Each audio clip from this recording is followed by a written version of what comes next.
Hi people, thank you for stopping by Building Wealth with Rajeev. Crypto market is in tatters. Luna is just gone. Overnight it has gone. Now, if you're concerned about your existing portfolio, or if you're thinking whether you should start a position in crypto, then listening to Anndy will be of great help to you. Anndy is a thought leader, one of the first mover in crypto space, advises a few governments on crypto. On top of that, he's a pretty genuine, authentic, no nonsense, no bluff kind of guy. Hopefully you find my content useful. For such thoughtful content, please follow my channels. Tell your friends to subscribe to my channel as well. That will be very kind of you.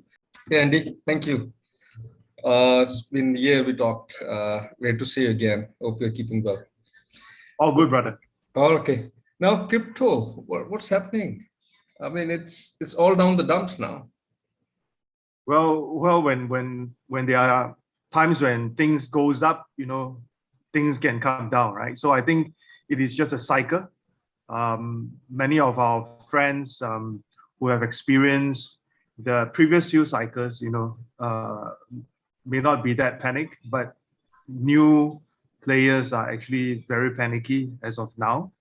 So I hope to see a bit of a bounce back or a bit of a piece of a good news that may happen, in time to come, but definitely not anytime soon. I think because as you know, we had of course we had a war, we had a Luna crash, then we had a lot of other things that comes together with it.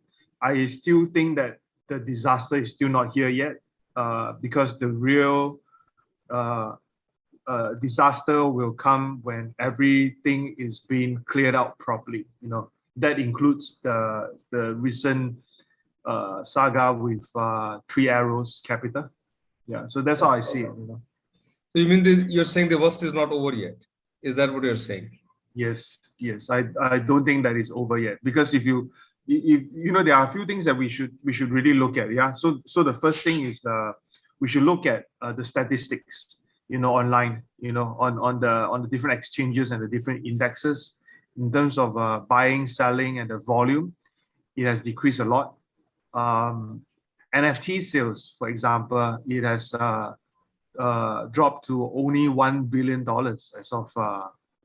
as of statistic obtained earlier this month, for the month of June. So I still think that the real disaster has not really set its stage yet. It really may come after all these bigger boys are being liquidated, bankrupt, or new unfound issues that may not have popped out, came into light, and then that will help to accelerate what we see right now. So the best case scenario right now is not about looking at the price going up. The best case scenario now is we should find a way to identify and flush out all the bad assets, and all the bad doings, right? So after that period of time, then we could possibly see a change in the market sentiments. Again, as of now, I don't see that coming in anytime very soon. No, so I appreciate that, Andy. But just tell me one thing. You're so close to, and you're speaking so many conferences, and you're so close to the market. What other exchanges are at risk now? I know it's a bit controversial, but it'll help people knowing. Like yesterday I read about there is Indian exchange which is in Singapore, right? I mean, which gone bankrupt, or which is filing for liquidation, or in the Singapore court or something. So what's next? What could be what are the potential in your view? Are the some people they need to watch out, some exchanges, or I don't like to put out names. You okay. know me. Yeah. I don't like to put out names. I don't want to put out any fear, in the space. I always try to give people the warning. Yeah. So if you look at one of my tweets, I've said something like which one of the top exchanges is not regulated anywhere, right? I think that would be the best hint to look at which are the possible exchanges that can get into trouble, right? Because of this, you know. So this is how I see it. But with all honesty, the chances of exchanges getting into trouble to the extent of some which stopped some of this withdrawal, the chances for the top 10 exchanges to be doing that, I think the chances are quite slim. You know, there are some chances, and that's the reason why I said, you know, those that are unregulated, those will have the higher chances.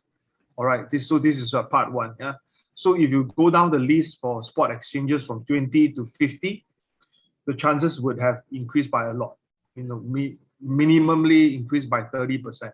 So I mean, the rank 20 to 50, is it?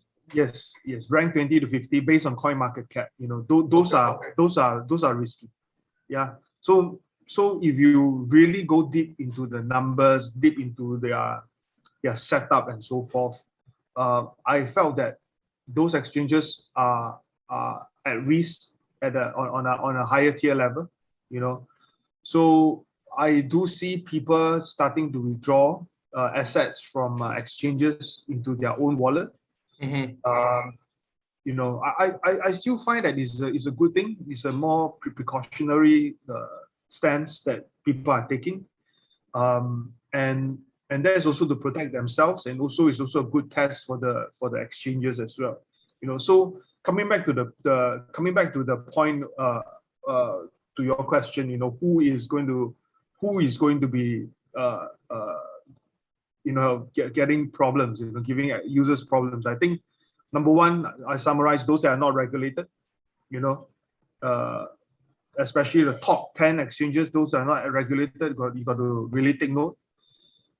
Second part is if you have a lot of funds in the exchanges, you know, and when times are sensitive, you know, what I would suggest is probably you can withdraw some of your funds back to your own wallet. You know, this is just a prevention measure. My last point that I want to share is exchanges in the top 10 going to full bankruptcy mode. I think it is quite tough, right? But I do see that there are possibilities for those from 20 all the way to 50. Yes, the chances are slightly higher. You know, anything more than that, I think the chances are very high because they do not have any real good volume. And without the good volume, they can't sustain. And when they can't sustain, then the snowball issue would happen. You know, they will stop the withdrawal, they will stop a lot of things, you know. So this is my very frank answer. No, I think really appreciate this. This is help. So top 10, let's talk about top 10 now. Many of us are in top 10 right now, including me. Yeah, my stuff is with Gemini. My interest rate, I'm earning some interest rate with HODLNet or whatever that Singapore-based stuff is. And I'm looking to withdraw to wallet, I mean, in a day or two. Is that something? I mean, I think irrespective of whatever exchange you are in, it's good to have a cold wallet and put your coins inside the cold wallet, isn't it? Yeah, I think so. You should just keep some of the funds in your own wallet, and then that would help to give you a bit of ease of mind, you know, and not guessing which exchange is going down next, right? So I think that should be a very sound move for retail investors. So I think, look, I mean, I know, Andy, you don't like naming, and also you're part of the industry. So, you know, when you said that big unregulated exchange, is it Binance? No. Or... Binance, if you look at their setup, Binance is regulated at certain places, right? You know, because you can see that they are in Middle East, they are in Asia, you know, they are in Europe. They are regulated. You know, in my opinion. You know, when I say not regulated, I meant well, they are not anywhere. You know, they could be registered as a company. That doesn't mean that they are regulated, right? So they must hold a certain form of license or certain agreement with the government that they can operate there. You know, so those are the one that I think, you know, are a bit subjective.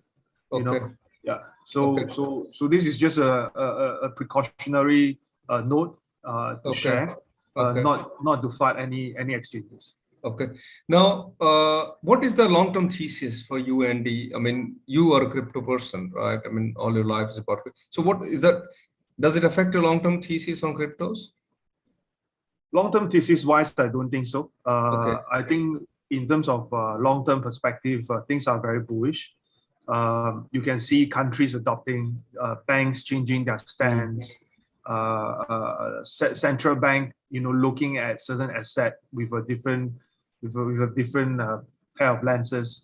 So I think long-term wise, it has not changed, But the point again is how many of these retail investors or how many of these institutional investors have lost the faith in crypto right now when it's bearish, right? I'm not sure. I don't have the statistics, but bear in mind that in any financial markets, there's always ups and downs, right? So if investors who came in during the last bull market and has hold on to the tokens, no sell, keep holding it, blindly, and then now they get the lost, then I think it's a very good lesson for them, right? Then again, if they manage to sell it, they got the gains. What are they going to do for the industry? Are they going to keep the gains or are they going to reinvest? Are they going to build the infrastructure? I still think with the right mindset, you can definitely go very far. And with the right market, crypto will also bounce back very fast. If you look at how things are, I dare say that if the traditional markets were to go into recession, cryptocurrency were to go into recession. All right, and then when it bounced back, I am very sure that crypto will bounce back faster than the traditional markets because of again, it's also because it's volatile. Also, it's because of the people who believe in crypto. It just bounced back faster. So long term wise, it's still okay. Okay. Now, I just give you an example, Andy. I have some. I don't have, by the way, but imagine if I have spare cash right now. Should I take advantage of low prices, crypto prices, and which coins do you think are safer for investors like me who know cryptos but don't know as much as you do? I think it's not about how much I know or how much you know. First of all, you have to really look at your own risk appetite, right? So when you say you have extra money, it means that it could be extra money that you can gamble, yeah. Okay, so we take it as this pretext that this extra money you're willing to lose it, yeah. So if you are willing to lose it, then you ask yourself, is this the right timing, right? Is this the right bottom? Nobody is able to answer this, for you, But my very strong and rational mind, would suggest this. Yeah. So first of all, if you have to invest, you want to invest, you think that this is the lowest, invest by tranches, right? Do not go all in, right? So so when you cost down the average, you will realize that maybe the price is a lot lower if you buy in a smaller tranche, right? And then you got to time the timing right. So if you are expecting the coin to drop further, and then if there's a news saying that the interest rate has gone up, for example, probably there's a decrease in the price again, then if you time that correctly, you can actually make a very good buy, right? So it's about going by trenches, timing it right, and then you also have to exit at the right point, right? If not, then you'll be stuck in the cycle again. So these are the very frank thing. When you say, what should I buy? I think again it goes back into the whole equation on what do you believe in and what do you research on. So if you believe that maybe layer one are going to be the next big thing, for example, then you should look at all those layer one projects, right? Like there's so many out there. Yeah, Okay. all you need to do is you look at the top 10, top 20, even top 50 on coin market cap. You can spot so many of them. Okay. So maybe you just look at those blockchain projects, from Cardano all the way to Solana, all the way to Matic. I think those projects with good technical background, with good community, those are the projects that you should look out for, right? Okay. How deep are you going to invest in? That depends on how deep your pockets are, right? And then how much you believe in the project. So going back to the point that I've mentioned is, number one, look at the technology. What's their roadmap? Have they fulfilled everything? Apart from fulfillment, you should look at how big their community are, right? And then last but not least, also look into their revenue streams. Okay. Some of these blockchain, for example, they have very good infrastructure, but they didn't market themselves very well. And then if you look at how their books add up, it's very much on a loop-sided situation where they spend a lot, revenue almost zero. So those are things that you really got to take note of. And then of course, then you have to look at the different verticals. Some of my friends will say that game-related projects would be a good growth. I do agree to a certain extent. So watch out for those for the gaming ones that are popular, that are building their guilds in a good manner. I think those are the projects that you take note of. And then last but not least, if you look at the current market, we have projects still working very hard on NFTs, right? Different kind of NFTs, different utilities, exchanges, like Binance, for example, they signed Ronaldo, right? Bybit, for example, they signed on with F1, Red Bull.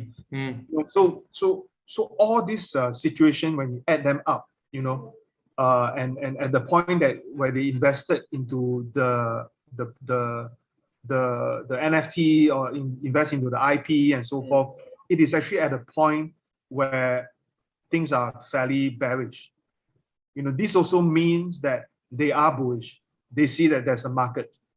They see that NFT is the connecting point, to bring in more retail blood, non-native, crypto-native retail blood into the system. So I think the third thing to really look out for are NFTs. So these are some of the things that we should look out for, and also take time to understand it. And this bounces back to the book that I'm writing right now. It's called NFT. Okay. From Zero to Hero. Okay. I really completed it. Now looking for some forwards and filling up some of these gaps with pictures and so forth. This is your second book, right? Sorry? This is your second book. This is the second book, yeah. Okay. So I'm talking about the book because I also want people who read my book, when I publish it, I hope that they can get the right knowledge and look at the right case study, how different NFT project can be, can be a unicorn, and why some of them, they can't be a unicorn, why some of these tools are out in the market, but no one is talking about it, so there's a lot of things that we should educate. And again, NFT is the third pillar that I think is going to do well, in time to come, and it will do well even at the current bearish times, right? So I hope everyone can have an open mind and not only look at the prices, right? Prices drop, volume drop means it's going to die. Maybe for tokens, but NFTs is a new different ball game, where you could use that as a connector, use that as a bridge to bring in new users. Andy, one thing I appreciate, and I want to say thank you to you now. I don't think you remember, but I reached out to you once asking about investment in Luna. Yeah. Just I know you don't give investment advice, but your friend and the whole world was very bullish on Luna, but you were not. You kind of warned me saying that be cautious. And the whole world was thinking that burning Luna, this, that. What was that? I mean, that is, I think back in time, and I think you're not wrong. Or I mean, nobody can anticipate the future, but you're somewhere. What were you thinking that time? First of all, I must clarify. First of all, I remember the whole conversation, and I also need to clarify that number one, I did benefited from Luna Okay, the earliest one of the earlier batch of investor or investors. trader, yeah. Yeah, correct. Yeah, more from an investor standpoint, because Okay. I was actually very active in Korea back then. Yeah. So first of all, with the pretext, yes, I benefited from it. When you came to me, about Luna back then, I gave the warning because I know that Luna is making big moves into the market, and that big move could have triggered some unfortunate events. So when you came to me as a friend, I gave you the advice, because I don't want friends to get hurt. That's number one. Second is I also know the sentiments on the ground in Korea very well. I realized that a lot more retail investors actually jump onto the coin. They think that, well, this is a Korean-led coin, and and the CEO is Korean, and they have good faith. So when that happens, in my mind is, well, something bad is going to happen, right? And for Luna, if people who are on the ground again, right in the beginning, there's a lot of skeptics, Okay. around Luna. Many of my friends, at some point of time, will still think that it's a Ponzi. To be very honest about it, if you talk to Koreans and so forth, you will know, yeah, Ponzi, but they are willing to take the risk. They are willing to take the risk. But you never trusted the technology of Luna, this stable coin, this, that. I mean, I think if you look at the technology wise, I think there's nothing to really shout about. Okay. To be honest, when the fluff is bigger than technology, then something is really wrong. Okay. Right?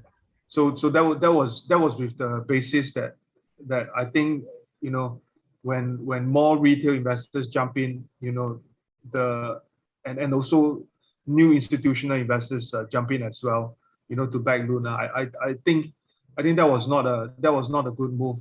That was a move that came in too fast, too furious. Okay. People can be jealous. People can, look at it as a big chance to break the loophole, and break down the flaws. So that was how I think, So what are the lessons from Luna, Andy? As a professional, as a retail investor, what is it? Don't go by frenzy, do your research, or is it stable coin is not here to stay? What's your takeaway? I think I have one more question after this, and we can. I think, first of all, I think just a bit of a correction on that. I think stablecoin is not here to stay. Is not true. Stablecoin will still be here. If US dollar is still doing well, I think stablecoin will still be doing well. I also want to say that stable coins such as USDT, for example, led by Tether, Bitfinex, I think they are doing a fantastic job. BUSD, led by Binance, I think is doing well. USDC is also doing well. I think that those are all cool. Yeah. Okay. Of course, there's always a risk, right? But there are people who are very much against stablecoin, and then sometimes if you look at some of these news and so forth, when there are more people shorting stablecoin, it become a headline, people are shorting USDT, for example, and become a headline, and then people start to talk about it and so forth. But then logically, if you are a smart investor, those headlines are bullshit. right? Okay. Who the heck is going to long a stable coin? You see what I mean? There's always a cap at a certain level. Who's going to long it? Then, so short, they are more short than long. I think this is a very fair. It's a very fair market movement. You know. So retail investors got to really look at things like this to make a sound decision and not be again disturbed by the fluff that is already happening in the market. You know. So this is one thing. Second thing is when we look at the algo stable coins and so forth, I still think that there is a market for it. Okay.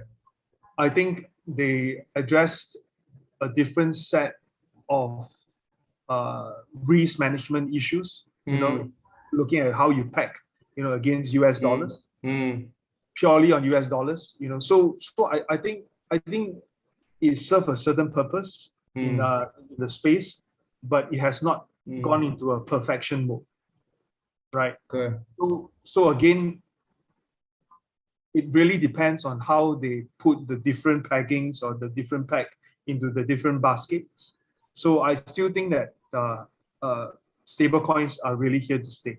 You know, and I think it will evolve.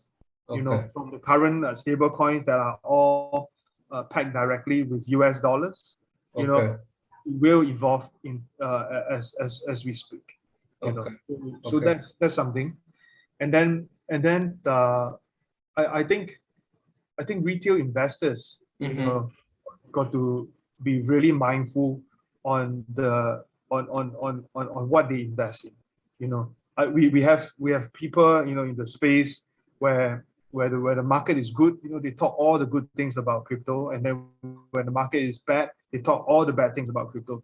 I think being a retail investor, you got to have your own objective. You got to have the right mindset. You got to really think, what exactly do you want out of this, right? Because you are here to invest. You're not here to be a Twitter user, you know, just tweet some rubbish every day, you know. So you have to be very mindful. What do you want to gain out from this whole exercise, right? So my very truthful and sincere advice, you know, again non-financial, is you have to learn the market. You got to learn about the project, you know. Then you have to learn about your own risk appetite, right? If you are going on a mode where you only think that the market is going into maybe a hyper pump stage, you know, then your mindset is wrong, right? Because you should not be looking at things like that, right? And then you also should not be reactive to how other people are looking at it, right? You should form your own point of view, and then go with your own point of view. And then if you lose it, then you know that you made the right decision. You made the analysis and say, oh, okay, I screwed up. You know, there are learnings in there. Correct. I screwed up. I learned, right? So these are the things that are really missing from the retail investors, and it seems like a lot of these retail investors have bipolar. You know, to be honest, you know, their mood swings very fast. You know, to prevent such mood swing, what I've mentioned before that about doing your own research, forming your own analysis, are actually very important, because it helps keep your mindset and your mood calm enough to look at possible new opportunities at the right timing. If not, you will just be crying over spilled milk all day long, all year long, and you will lose everything.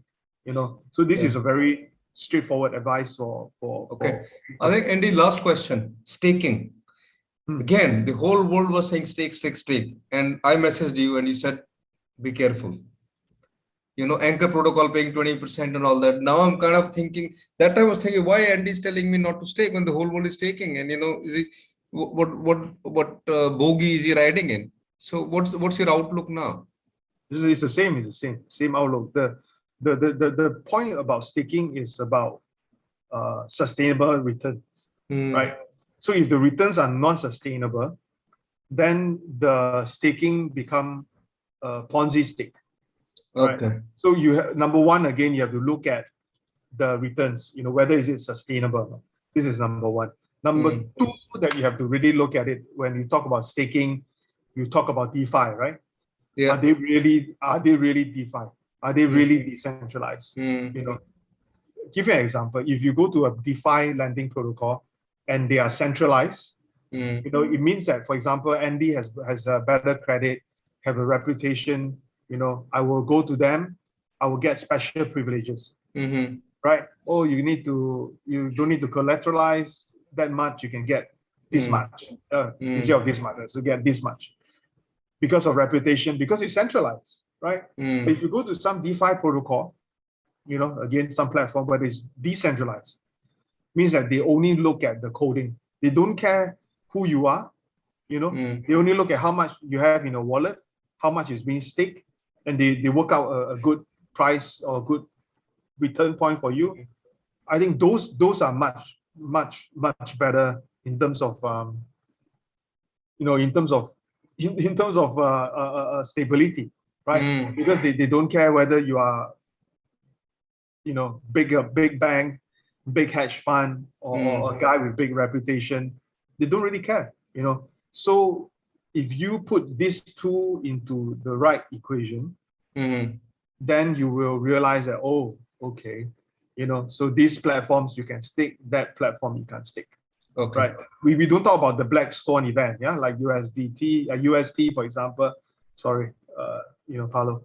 UST, for example, or Luna UST, for example. Those are black swan. We don't talk about that because it's a blanket down, right?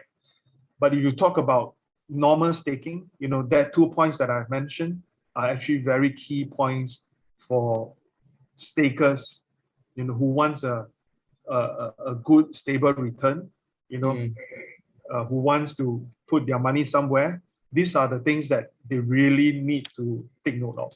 Okay. So I hope that helps a bit, with your viewers. Yeah. And also hope that they can make better decisions, based on proper knowledge. It's not when an influencer, for example, asks you to buy, you buy. A lot of people do it. A lot of people do it, Andy, and that's unfortunate. It is very unfortunate, and you have to also be very mindful when you look at projects. You don't look at the number of followers, for example. Don't purely look at the number of likes, for example. Many of these can be bought. Yeah. Right. And then some of them are botted. All the robots are churning out the comments. So you got to do your own cross-reference and find a correlation, right? So most recently, I did a polling, to see which are which project is is the most active, and then of course, I see some projects are active, they are very supportive and so forth, but then if I look at it from an exchange operator perspective, and I look at the numbers, it doesn't really add up, right? One very straightforward correlation, is if someone were to like your post, retweet your post, but they are not following you, 1 or 2 is okay, yeah. You have 1,000 of them. It's strange, right? So exchanges got to really bear in mind that all these correlated variable figures should be part of how they assess a project. Similarly, for the retail investors as well. Retail investors, I would say they are more free, maybe sometimes. Take some time to look at the posts, take some time to look at the model. Some of them may say that, oh, Andy, I don't know which one is a decentralized DeFi platform. I don't know. Okay, that's fine. But then if you don't look at staking, you look at pure project investing, you have to look at the socials. You can't be a big project if your social looks like crap. So again, these are all points that you can gather together to make a sound decision on what you should buy next or what you should look at next. And yeah, amazing. You look. I mean, it's basically looking back in the hindsight tells you what was right or what was wrong. And my experience with you that time when I was talking to you was, Andy is being too cautious. But now I think you made a lot of sense. So thank you for all that advice, and thanks for this advice as well, which will really help people, my viewers, and people who follow you on Twitter. You have lots of people following you, and So thank you, Andy, so much, and we'll chat soon again. Thank you. Take care.